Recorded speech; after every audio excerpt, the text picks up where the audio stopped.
Hey,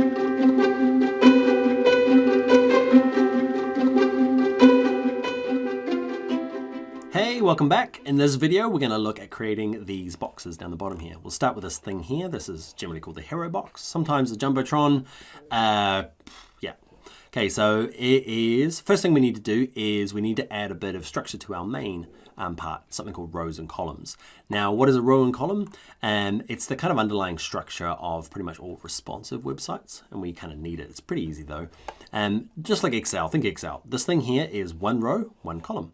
This thing here is one row, 3 columns, 1 row, 3 columns. Okay, so that's what we need to know. So what we're going to do is we're going to jump down into our Dreamweaver and get the rows and columns in. Great, so we're going to jump to our source code, and we've got our header. There he is there. Hello Helpful header. And then there's our main. And we're going to put some returns in between it and some spacing in there. Okay. And I'm going to tab across, and what I want to do is put in some rows. So we're going to use this thing called a div tag. Now div tags are divisions of space. Okay, it's an easy way to remember them.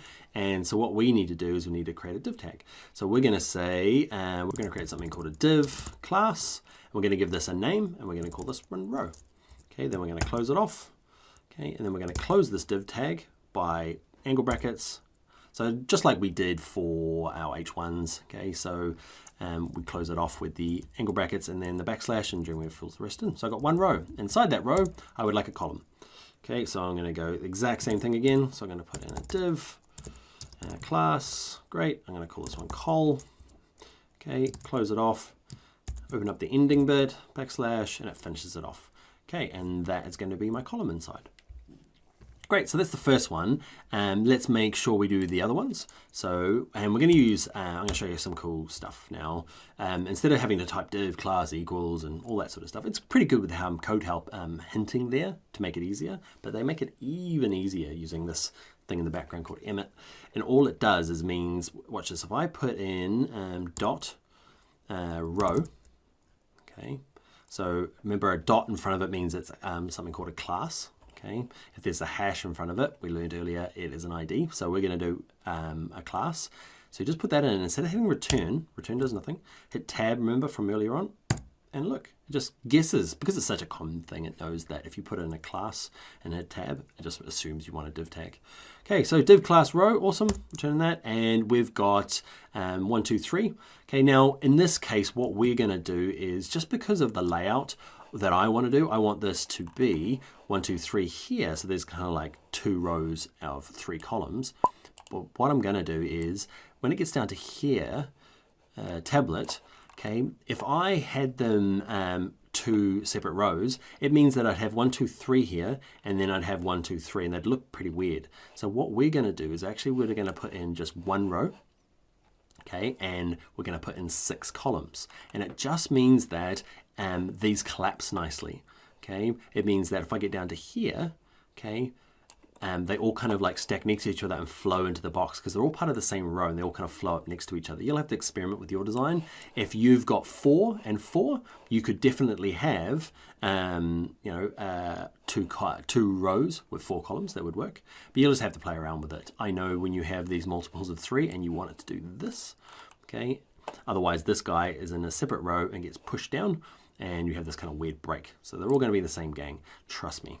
Okay, so how many columns I want? I want to type 3, so it's going to take me forever. Not forever. I could just go col and copy and paste it, and it gets even cleverer though. So I'm going to just type in col, and before I hit tab, I'm going to hit in times, and I'm going to put in 6. So times is just the asterisks. Okay, now I hit tab. Hey, cool name. Okay, and these are the tricks that make you go fast when you're being a front-end web designer. Okay, let's hit save. So we've got our rows. Got 1 row. Got with 1 column. I've got another row with 6 columns, and that's going to be my start because I want this header to go in here, this hero to go inside this one. So let's do that. So to create a hero box, what we're going to do is we're going to put a return in here. Okay, so inside this column, we're going to make another one called hero.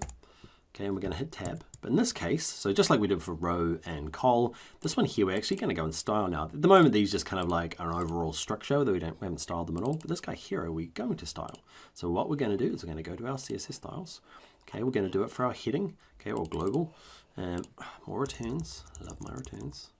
Okay, and we're going to say dot hero. Okay, remember classes have a period in front of it. Curly brackets, and we're going to do a couple of things. Let's do the background image. So background hyphen image, great. Great. It's URL when you're dealing with background images. Okay, and browse, great. Now go off and find, now this is, remember looking at my files that I've downloaded. Okay, for the exercise files, you can use your own. Here's my hero background, kind of this background thing I've got in Photoshop, and I've just kind of like turned the opacity down so it looks kind of washed out. So I can put text over the top. Great. Hit save. And remember, close it off at the end, semicolon, just to finish it. And let's go and check it in the browser. And nothing happens.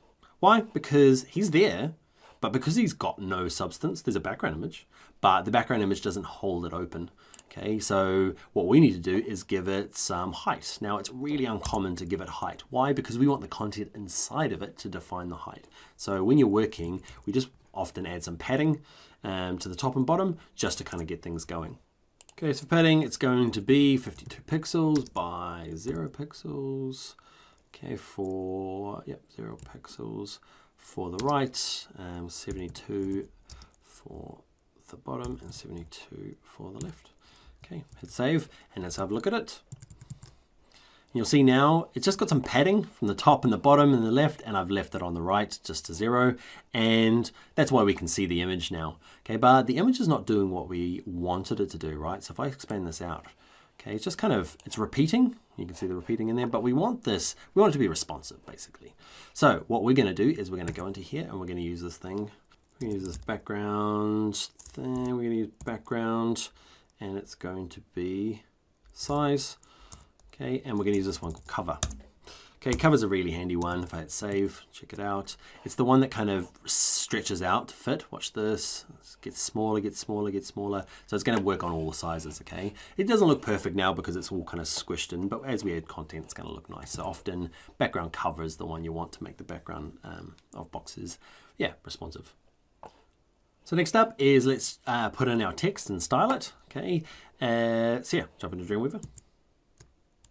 And what we're going to do is we're going to move to our source code, and inside our hero box, I'm going to put a return in.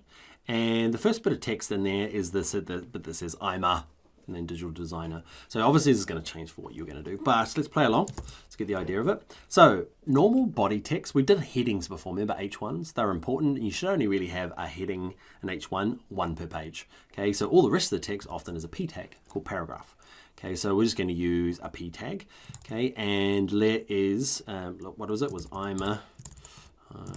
Okay, and they're going to close off that P tag with a slash, pre-fills it in, save it. Let's check it in the browser.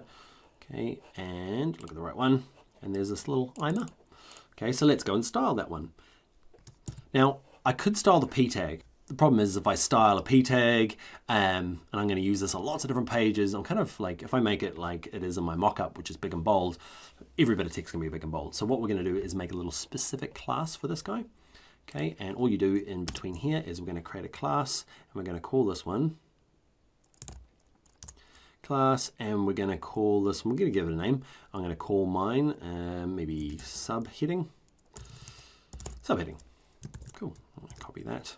So now I'm going to go to define that class subheading. So in my styles, I'm going to, in my desktop view, okay, I'm going to in here.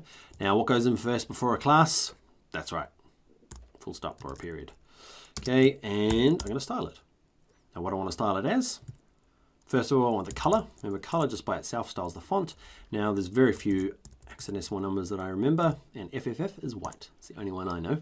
Okay, font weight is going to be that nice big bold color. So you go, it's going to be 800 pixels, nice. And what I might do is change the font size. And remember, I'm just pulling these font sizes from my Photoshop mockup. You can play around, trial and error. Okay, and I know that the margin at the bottom here needs to be played around with. Okay, actually we might leave that till afterwards so we can see all the fonts. So we'll leave that off. Great, let's check in the browser. Hey, we've got a font. It's not big and bold. Why not? Okay, 800 pixels. It's not pixels. Okay, this is just the word 800. Hey, thank you, subheading. Okay, let's put in the bit underneath. That's this guy here, Digital Designer. So I'll copy the text.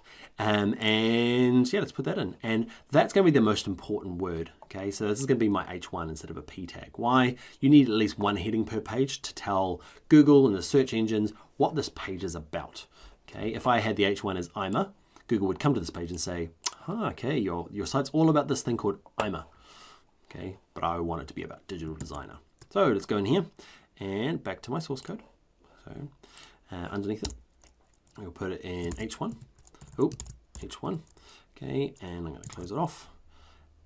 And what am I going to call it? It's Digital Designer.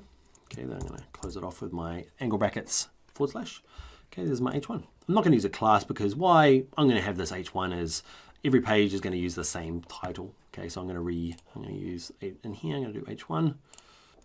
So let's style that H1 and creative braces. And okay, you'll kind of notice that we didn't put a period in front of it or a hash. There are just some things that are pre-made, like P tags, H1s, image tags. They don't header tags. If they're pre-made in HTML, we don't need to add anything to them. It's the stuff we make up on our own. Okay, the stuff that never existed before in life either has a period in front of it or a hash. Okay, and so what we're going to do is we're going to give it a color. Okay, and remember the one color I know. White, font weight, this one's going to be the thin one. So font weight, this is going to be 300. Oh, don't put px. And let's put in a font size. Font size. And this one is a nice big healthy 52 pixels. Let's save it. And let's have a look in the browser. So there's a few things, there's some defaults going on. H1s have by default just come out of the box. Somebody decided long days ago that they have a really big gap in front of them, and P tag has a little gap underneath. Together, they have giant leading. Okay, so we're going to use margins at the bottom and minus them. So let's go and do that. So the subheading, what we're going to do, you could do the margin off the top of this, off H1, or I like to do space after. So we're going to do H1, we're going to do margin, we'll do bottom, and we'll say you are, we'll be using you are going to be minus 54 pixels. Okay, and this is going to play around with our spacing. There you go, nice. Okay, and next bit is, let's jump into source code, and we've got the paragraph text underneath. Now I'm going to put it in here, and I'm going to put in my P tag. Now I want to put a new class because I don't want to use the same one here. So what I'm going to do is use my trick. Okay, so remember P, okay, and if I hit tab, it's going to put it in, great. But I could type in P class, blah, blah, blah. But to be really clever, Dreamweaver does this, P dot, remember dot for my class, and I'm going to call this one heading body copy. Okay, and hit tab. So it's created my P tag and add the class to it with this thing here called heading body copy. Let's add the P tag, okay, or my paragraph text. Let's check it in a browser. Oh, does it sometimes. Sometimes you need to go back into Dreamweaver and just hit save all. Okay, oh, save all. Okay, and back into here, and it's back to life. Great. So now we need to apply some style to that P tag. So let's go to our CSS styles. Up here in my global or my desktop, I'm going to type in the class, and it was heading. Ooh, I can't remember. Let's guess it. Let's see if it works. Okay, and we want to do font. Let's do actually color. Remember, color by itself is for the font. And remember, FFF is for white. And actually, that's about it for it. Let's check, have a look. Okay, what we might do is play around with this because it's the spacing after this is not great. So we'll do it for, now you notice that I didn't put a font size in. If you leave a font size alone, it's going to pick 16 pixels by default. Okay, and that's a really common size. Try not to go too small. Okay, might look cool, but there's penalties from Google for having fonts that are really hard for people with disabilities to read, and yeah, anyway. So what we're going to do is play around with the margin for this one. And we are going to we'll do margin bottom, minus 5 pixels. Great, let's have a look. Yeah, it's getting to how I want it. It's stretching a bit big, and one of the things you can see here is that I didn't put any padding on the right hand side here. Why? Because there's something that I want to do. I want to, it's a little bit tricksy, but it's not that hard. Okay, is this guy here, I want to put a right margin on him.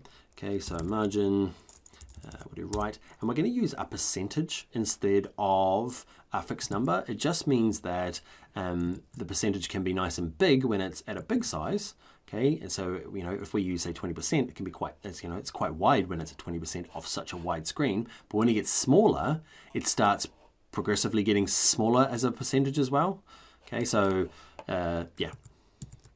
So you could totally just use an actual, they call it an absolute size when you use pixels, but this one here is a relative size. So padding, make sure margin right, okay, and it's going to be 20 pixels, 20%, okay, and that's relative to the size of the box that it's in.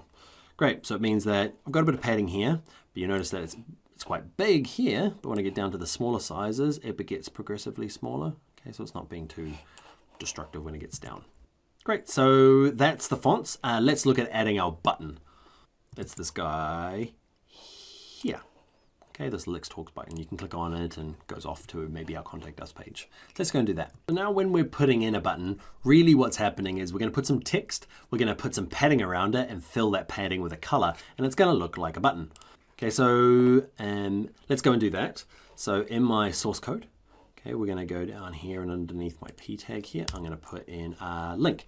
Now, so I want it to be a link as well, so I want it to be clickable. So we're going to start with an a tag.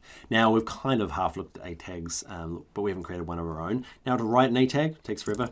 Okay, so if I write it's a href, okay, and then you put in where you want it to go, and it's quite a long process. Okay, so when you're doing any sort of link, a tag is also normally called just hyperlinks. Okay, so A, and you put in a tab and it puts in the href and all the junk in there. Lovely. We're going to be even cleverer, and we're going to do A and add a class to it at the same time. And we'll call this one the Let's Talk. Let's Talk. Hit tab. So can you see all that lovely stuff done for us? Okay, so we've got a hyperlink that's got a class already applied to it called Let's Talk, and let's put in here Let's Talk. Okay, save it. Now we need to go and style this guy here. So jump into our CSS. Now remember, where are we at to? Let's put a few returns in, and let's make an Let's Talk. Dot Let's Talk. Curly braces. First up, let's put in a background color because we can start background color.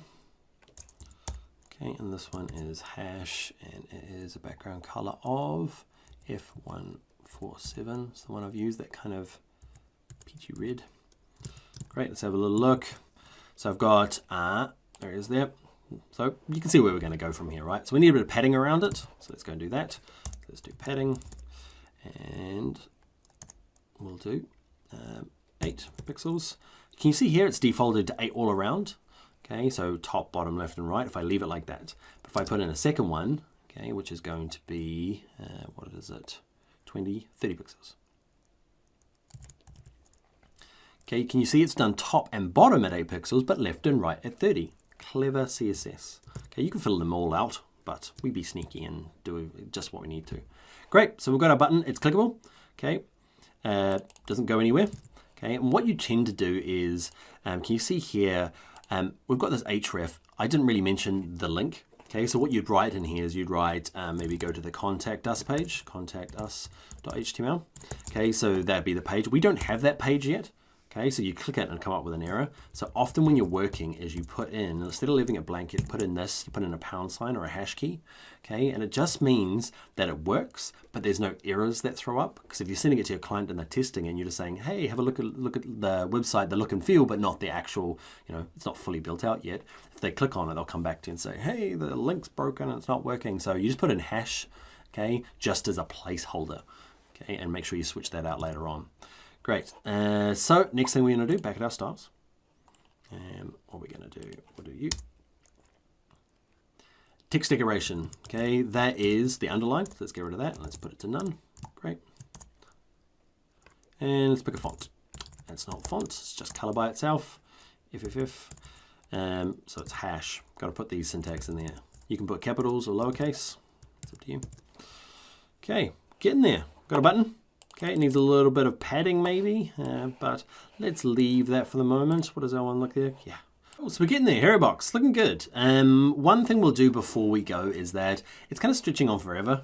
Okay, and that's fine on this size. It's a MacBook Pro, it's big enough, but you know, if you've got a giant screen like my other one here, or an iMac, a really big screen, this is going to stretch off and your menu is going to be all the way over there and your logo is going to be all over there, and it's not going to be great. So we're going to have some boundaries in terms of the max width, okay, how big we want it to get.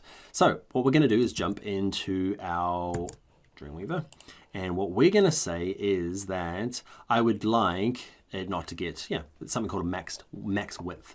And what can you do it to? You can do it to our body, because remember our body is everything that's on the page. I want to say body, that's everything on the page. I'd like you to have a max width, please, and don't get any bigger than say 1024 pixels. That's the size that I had designed in Photoshop. Okay, 1024 is a common size. Okay, and you got to say 1024, not 1024. If you say 1024, they're going to know you're newbie and you don't know what you're doing. It's at 1024, all right?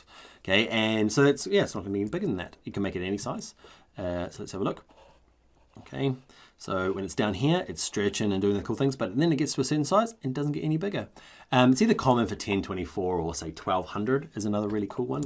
Okay, I'm just going to leave mine here.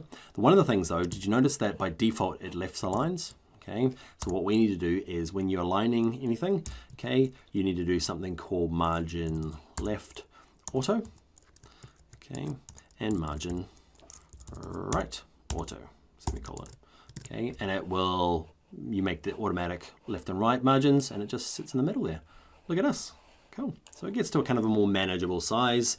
And you, my friend, have started building the content. Now, a lot of the other stuff that we're going to do is just kind of repetition of this. So you're going to build lots of div tags, put content in it, style it, and you're going to have yourself a handsome little website. All right, so let's go and do our boxes that are underneath here in the next video.